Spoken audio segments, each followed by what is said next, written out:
오늘 마태복음 5장 31절로 32절 하나님께서 맺어주신 짝이라는 제목으로 말씀을 전합니다. 제가 주일 예배 때 이 전하는 말씀 이전에 큐티로 3번에 나누어서 이미 말씀을 다 내보냈습니다. 뭐 크게 차이가 없습니다. 한 사람이 세상에 태어나서 일생 동안 만나고 헤어지는 그 사람의 수를 세보라 하면은 그 셀 수가 없죠. 굉장히 많은 사람들을 만나고 또 헤어지기를 반복하고 있습니다. 어마어마하게 많은 숫자죠. 그런데 그 많은 숫자들 중에서 또 거의 대부분은 그냥 스치는 사람들이죠. 바람처럼 그저 큰 의미 없이 지나는 만남들입니다. 그런데 반면에 또 어떤 만남은 아주 숙명적인 만남도 있죠. 세상에서 말하는 숙명적인 만남을 우리 기독교에서는 하나님의 섭리적인 만남이라고 표현을 합니다. 하나님의 계획하신 뜻 안에서 만남이 이루어진다고 믿기 때문이죠. 세상 사람들이 말하는 우연도 결국은 하나님의 뜻 안에 있다는 거죠. 그렇다면 하나님의 섭리 안에서 한 사람의 인생을 완전하게 바꿔놓는 단 한 번의 만남이 있을 수 있는데 그 대표적인 만남이 뭐냐 하고 묻는다면 부부로서의 만남이 아닐까 하는 겁니다. 남자와 여자가 만나서 결혼해서 부부가 된다면 그 두 사람은 하나님께서 짝져 주신 거라는 사실을 먼저 믿고 인정을 해야 됩니다. 그렇지 않으면 그 둘을 하나 되게 하는 힘과 결속력은 결국 약해질 수밖에 없다 하는 결론이 나요. 약해지면 끊어지게 되고 나누어지게 됩니다. 나누어지는 것은 하나님께서 원하시는 바가 아니죠. 킹제임스 흠정역 마태복음 19장 6절입니다. 그런즉 그들이 더 이상 둘이 아니요 한 육체이니 그러므로 하나님께서 짝지어 주신 것을 사람이 나누지 못할지니라. 우린 그 배우자를 고를 때 먼저 내 눈에 보기 좋고 내 기준에 적합하다고 판단되는 상대를 내 의지를 따라서 선택을 합니다. 또 연령대별로 상대를 보는 눈이 다르죠. 뭐 어릴 때는 뭐 잘생긴 오빠 찾고 또 대학생 때는 조금 비전이 있는 사람을 찾고 뭐 30대 뭐 20대 후반 이렇게 되면은 뭐 집안도 좀 보기도 하고 이러면서 점점 그 상대를 보는 그 관점이 좀 달라지기도 합니다. 어쨌든 내 기준에 적합하다고 판단되는 상대를 내 의지에 따라서 고르는 것은 다르지 않죠. 똑같습니다. 그런데 나의 자유의지로 선택한 것 같은 그 배우자는 사실은 하나님께서 짝져 주신 하나님의 섭리 안에 있는 사람이다 하는 사실입니다. 하나님의 계획이 있죠. 사람과 사람이 만나서 서로 짝이 되어 살게 하시는 계획이 하나님의 계획입니다. 그 계획대로 하나님은 두 남녀를 한 걸음 한 걸음 인도하셔서 아담과 하와를 또 하와가 아담을 만나는 것처럼 만나게 하시죠. 이 셀 수 없을 정도로 많은 미혼 남녀가 있지만 그 남녀가 부부의 연으로 만나게 되는 것은 하나님께서 짝져 주시려는 하나님의 섭리 안에서만 이루어집니다. 우연한 만남이든 또 계획적인 접근이든 그것은 사람 마음대로가 아닌 하나님께서 그 둘을 만나도록 인도하셨기 때문이죠. 그런데 하나님의 섭리 안에 있다라고 하는 사실, 하나님의 뜻이 있다라고 하는 사실을 깨닫지 못하고 나의 자유의지다라고만 생각한다면 다시 말씀드리지만 결속력은 약해지고 끊어지고 결국은 나누어질 수 있다. 쉽게 헤어질 수 있다. 그러나 이것이 전적인 하나님의 뜻 안에서 하나님의 계획 안에서 이루어진 만남이다 한다면 하나님을 의식할 수밖에 없어요. 이 만남을 통한 하나님의 계획이 무엇인가를 생각하지 않을 수 없게 됩니다. 그리고 하나님을 더욱더 두려워하게 되고 또 상대를 더욱더 수용하려고 하는 그런 마음이 생기게 됩니다.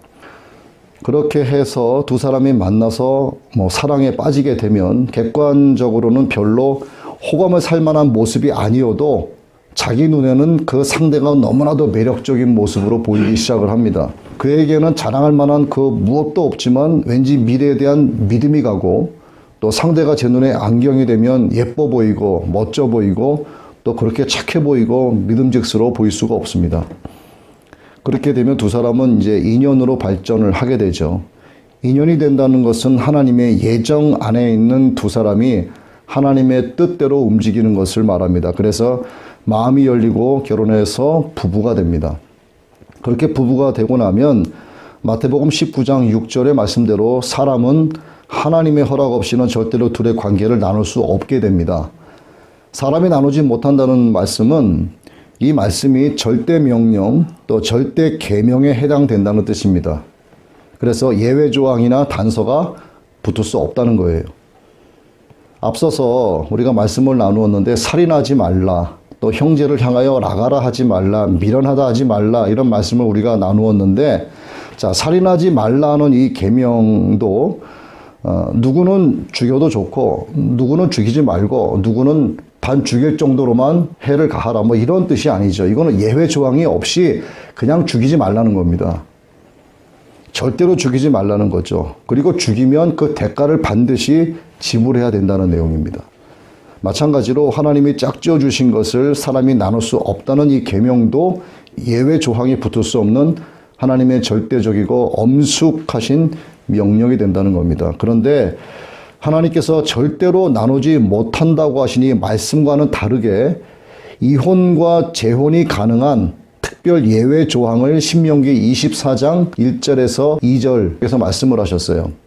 사람이 아내를 맞이하여 데려온 후에 그에게 수치되는 일이 있음을 발견하고 그를 기뻐하지 아니하면 이혼 증서를 써서 그의 손에 주고 그를 자기 집에서 내보낼 것이요 그 여자는 그의 집에서 나가서 다른 사람의 아내가 되려니와.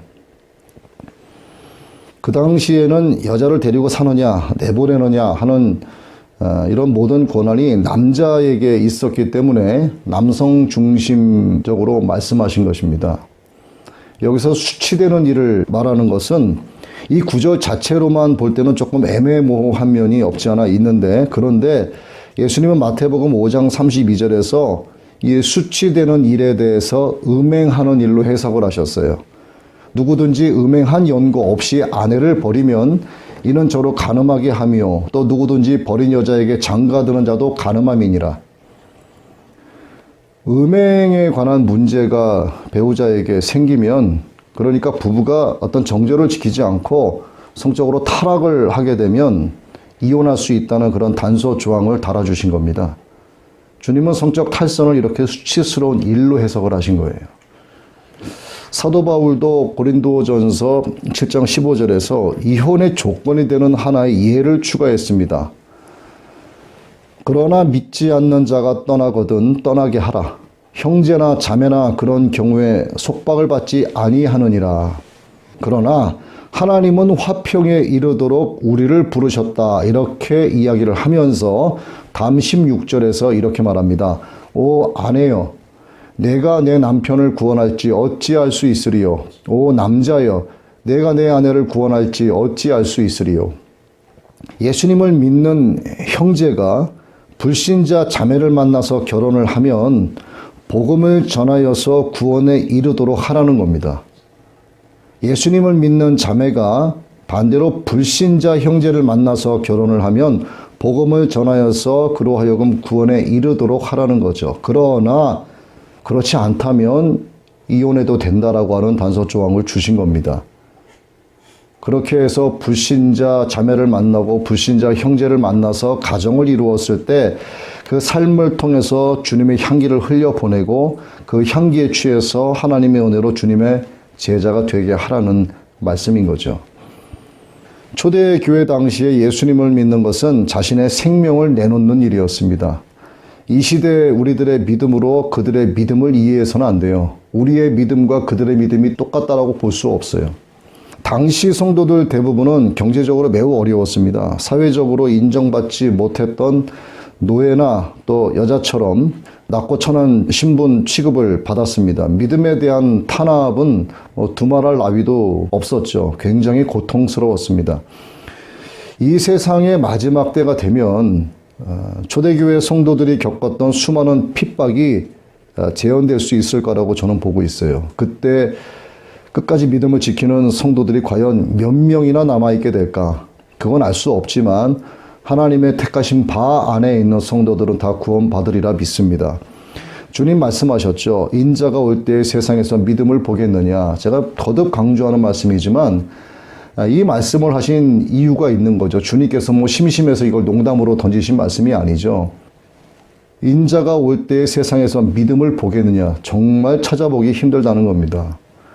31절에서는 믿지 않는 남편이나 아내가 헤어지기를 요구를 하거나 또 작은 믿음으로 인해서 어려운 생활을 더 이상 견딜 수 없어 했을 때 이혼 증서를 주라고 말씀하고 있습니다. 불신 남편이나 불신 아내를 가진 사람은 이혼이 가능하다는 것을 추리할 수 있는 대목이라고 볼 수가 있어요.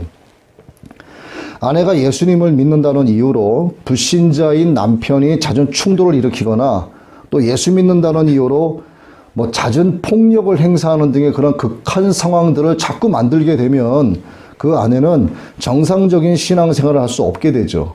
그 반대되는 경우도 마찬가지입니다. 그럴 때는 두 사람이 나누어질 수 있다는 거예요. 사람이 절대 나눌 수 없다, 이렇게 하나님이 말씀해 놓고는 이런 경우는 나눌 수 있다라고 예외 조항을 두신 것은 우리 피조물 된 우리들의 연약함, 부족함을 아시고 또 우리의 형편을 아시는 하나님께서 우리를 위해 마련해 주신 깊으신 은혜와 세심한 배려가 아닐 수 없습니다. 그러나 당시 사람들은 은혜로 마련해 두신 이 예외 조항을 선을 악으로 갚듯이 악용을 했어요. 아내를 버리려거든 이혼 증서를 주라고 하신 계명을 유대인들은 아전인수격으로 해석을 했고 그것을 토대로 아주 쉽게 이혼을 했습니다. 예수님은 당시의 남편들은 아내 쫓아내기를 예사로 생각했어요. 예수님 당시의 남편들이 아내 쫓아내기를 예사로 했습니다. 그리고 이혼 증서를 마치 대단한 선행이라도 베푸는 것처럼 아내에게 써줬어요. 여자들에게 있어서 이 이혼 증서가 매우 중요했습니다. 자신이 홀몸이라는 것을 증명해주는 유일한 신분 증명서였어요. 이것이 있어야만 다른 남자와 재혼도 할 수 있는 권리를 가질 수 있었고 또 혼자 살다가 불미스러운 일이 혹 생겼어도 재판석에서 유죄 판결을 면할 수 있었습니다. 그래서 큰 선심을 쓰듯이 남자들은 아내에게 이혼 증서를 써준 겁니다. 당시 남자들의 이러한 행위는 하나님의 긍휼하심을 비웃는 짓이었어요. 하나님께서 맺어주신 짝을 사람이 나눌 수 없다고 하신 엄숙한 명령에 대한 도발적인 불순종이라고 볼 수가 있는 겁니다. 함부로 이혼하는 것은 그런데 자기 자신만 죄를 범하는 것으로 끝나지 않았어요. 마태복음 5장 32절입니다. 나는 너희에게 이르노니 누구든지 음행이 아닌 이유로 자기 아내를 버리는 자는 그녀로 하여금 간음하게 하며 또 누구든지 이혼당한 여자와 결혼하는 자는 간음하느니라. 그러니까 아내가 부정한 일을 저질러서가 아니라 단순히 그냥 질렸다, 싫어졌다 이런 이유 때문에 이혼 증서를 써주고 쫓아낸 것이라면 그것은 그 여자로 하여금 간음하게 했다는 겁니다. 뿐만 아니라 누구든지 그 여자에게 장가드는 사람도 간음죄를 범한 것으로 적용하고 있는 거예요. 즉 함부로 이혼하는 남자는 성적 문란 행위를 조장하는 자로 보신 겁니다. 따라서 이혼이 하나님 앞에서 얼마나 큰 책임이 따르는 문제인지를 우리는 분명히 알고 넘어가야 됩니다. 하나님께서는 그로 인해서 야기된 성적 문란의 모든 책임을 그 남자에게 물으시기 때문이죠. 당시 이혼 증서를 받고 집에서 쫓겨난 여자들이 선택할 수 있는 것이 세 가지가 있었어요. 하나는 인심 좋은 어떤 관계에 있는 친척 집에 얹혀 살면서 그 집에 하인 노릇을 할 수가 있었고, 다음은 눈에 드는 남자를 다시 만나서 재혼을 할 수 있었습니다. 그리고 또 하나는 창녀가 되는 거예요. 어떻게 살든 일평생 불량품 취급을 받을 수밖에 없었습니다. 그래서 주님은 음행이 아닌 다른 이유로 자기 아내를 버리는 자를 그녀로 하여금 간음하게 한 것이다 이렇게 말씀하신 거예요. 구약의 이스라엘 남자들도 이혼에 대한 단서를 악용을 했습니다. 수치되는 일로 몰고 가서 막무가내로 아내들을 내쫓아버렸어요.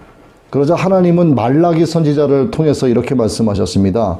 이스라엘의 하나님 여호와가 이르노니 나는 이혼하는 것과 옷으로 학대를 가리는 자, 즉 옷으로 폭력을 덮는 자, 그를 미워하노니라. 만군의 여호와의 말이니라. 그러므로 너희 심령을 삼가 지켜 거짓을 행하지 말지니라. 이렇게 말씀하셨습니다. 그렇다면 현대인의 이혼관은 어떻겠는가를 한번 짚어봅니다. 제가 굳이 말씀드리지 않아도 너무나 여러분 잘 아시죠? 모두가 이혼을 너무 쉽게 생각합니다. 이혼은 이제 흠이 아니다 이렇게 떳떳하게 말하는 시대가 됐어요. 어느 나라를 막론하고 이혼율은 계속 상승하고 있고 이제는 그 위험 수위를 넘어서고 있습니다. 요즘 여성들이요, 이혼을 더 쉽게 생각하는 경향이 있습니다. 과거에는 남편들이 아내한테 보따리를 싸들고 나가라 하고 쫓아내버렸는데 이젠 반대가 됐어요. 이제는 아내들이 가방에 남편들의 옷가지를 다 챙겨서 아예 문 앞에 내놓습니다. 꼴보기 싫으니 나가라는 얘기죠. 심지어 현관문의 비밀번호까지 바꾸는 경우가 많습니다. 말이 필요 없는 전쟁이죠. 이 부부 사이에 그만한 이유가 있겠지만 부부싸움이야말로 칼로 물베이라고 하니까 그 구체적인 이유에 대한 다양성이 너무 많아서 다 거론하기는 어렵습니다. 다만 혹 이러한 행동 양식도 시대적 분위기를 쫓아가는 것인가 하는 생각에 좀 접어들기도 했었어요.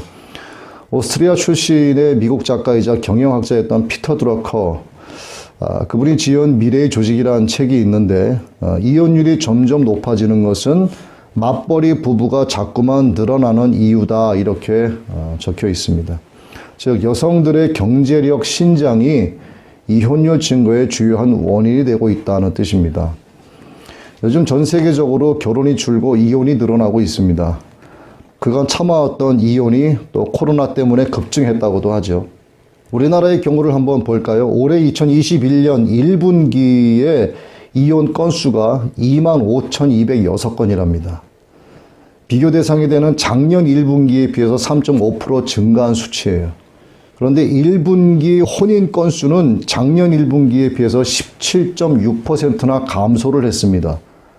엄청난 차이가 나죠. 안타까운 것은 이 문제는 예수님을 믿는 사람들이라고 해도 별반 다를 바 없다는 겁니다.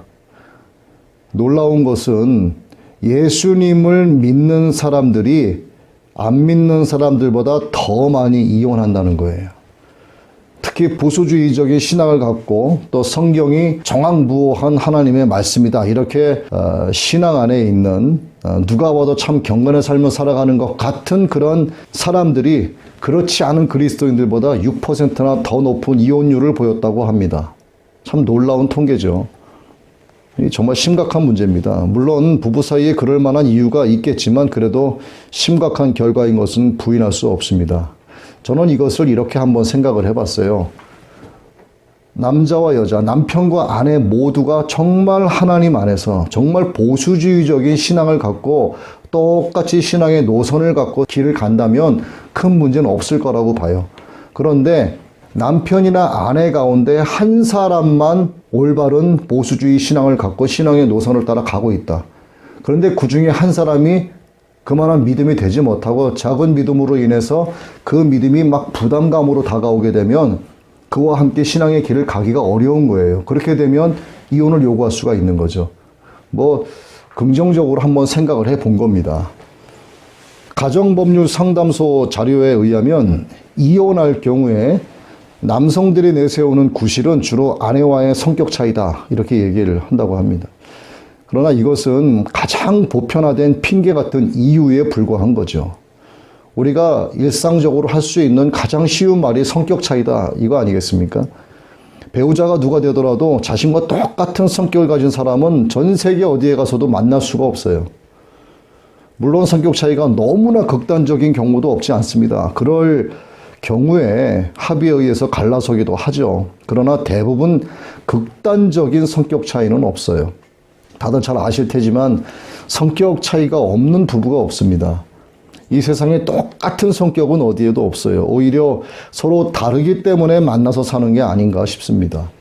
여성들이 주로 내세우는 이혼의 명분은 폭력, 또 좁혀지지 않는 가치관의 차이라고 합니다. 그러나 가치관 역시도 처음부터 똑같을 수는 없어요. 조금씩은 차이가 있기 마련입니다. 즉 남자나 여자나 할 것 없이 헤어지기로 마음먹게 되면 그럴듯한 핑계를 내세워서 이혼을 합리화한다는 거예요. 그리고 이혼을 하는 정말 중요한 이유가 있는데 이건 누구에게나 다 해당이 됩니다. 바로 막말하는 거죠. 막 내뱉는 말 때문에 이혼을 한다고 합니다. 아내의 마음을 찌르는 남편의 비수 같은 말이 있습니다. 첫 번째, 머리가 나쁘면 얼굴이라도 예뻐야지. 두 번째, 나니까 너 같은 여자하고 살아주는 거야. 세 번째, 돼지같이 또 먹냐. 네 번째, 야, 너도 집에서 살림만 하지 말고 나가서 돈 좀 벌어와. 남편이 이제 여자한테 화가 난다고 이렇게 막 짓거리면 화가 풀려도 마음에 남게 되는 이런 비수 같은 말이 있습니다. 이것이 자꾸 쌓이게 되면 결국 갈라설 수밖에 없게 되는 거예요. 또 남편의 마음을 찌르는 아내의 그런 비수 같은 말도 있습니다. 첫째, 돈을 못 벌면 집안 일이라도 잘 돕던가. 두 번째, 나니까 당신하고 살지 누가 당신 같은 남자와 살아. 세 번째, 책임도 못 질 걸 왜 결혼했어. 네 번째, 애들 저러는 게 당신 닮아서 그러는 거야. 다섯 번째, 당신 부모들은 왜 그 모양이야. 참 이거 기분 나쁜 이야기들이죠.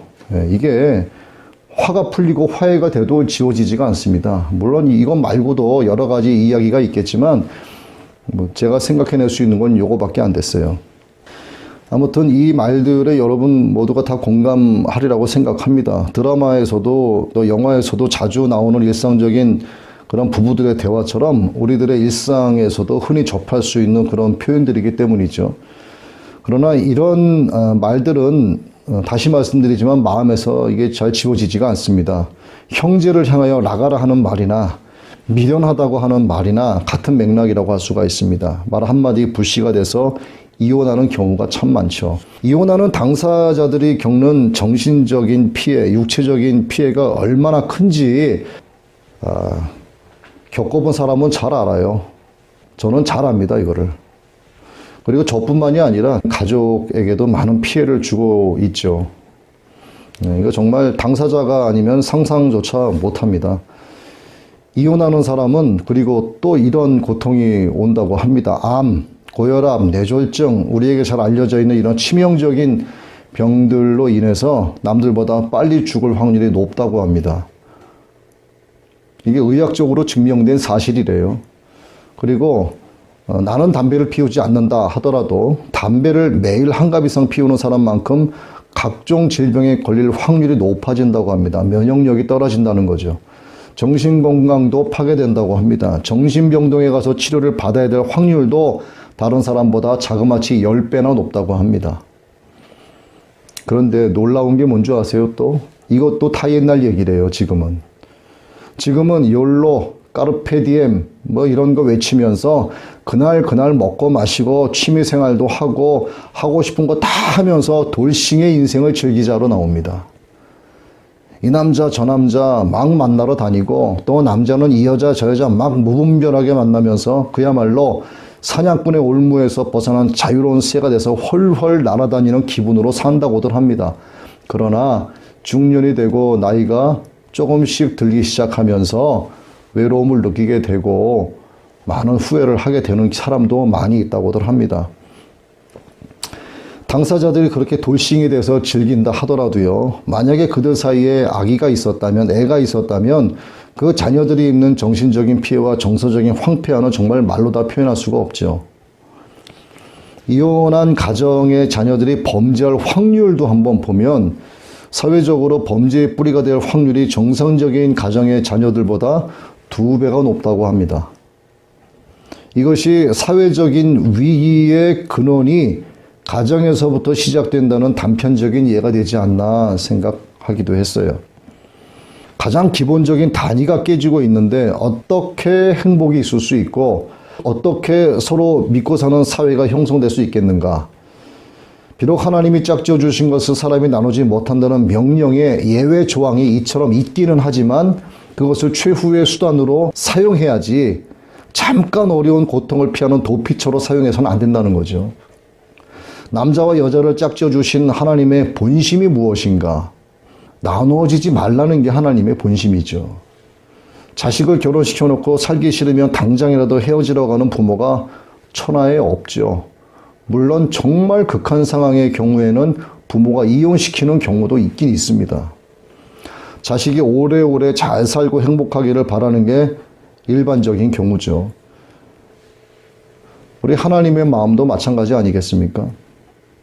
결혼한 부부들은 다음에 몇 가지 사항들을, 몇 가지 항목들을 제가 지금 말씀드릴 건데 이것을 참고해서 현재의 결혼 생활을 진단해 보면 좋겠다 하는 생각을 했어요.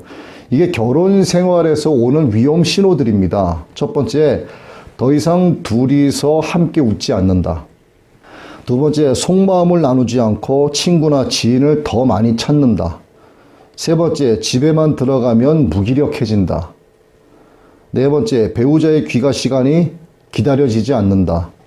다섯 번째, 의견을 제시하다가 싸움으로 번지는 경우가 많다. 여섯 번째, 배우자에게 잘 보이기 위한 몸치장을 할 필요가 없다고 생각된다. 일곱 번째, 자신의 관심사나 취미생활에 배우자가 끼어드는 것이 싫다. 여덟 번째, 배우자에 대해 거의 모든 것을 알고 있다고 생각한다. 아홉 번째, 배우자와 함께 있으면 정막이 흐른다.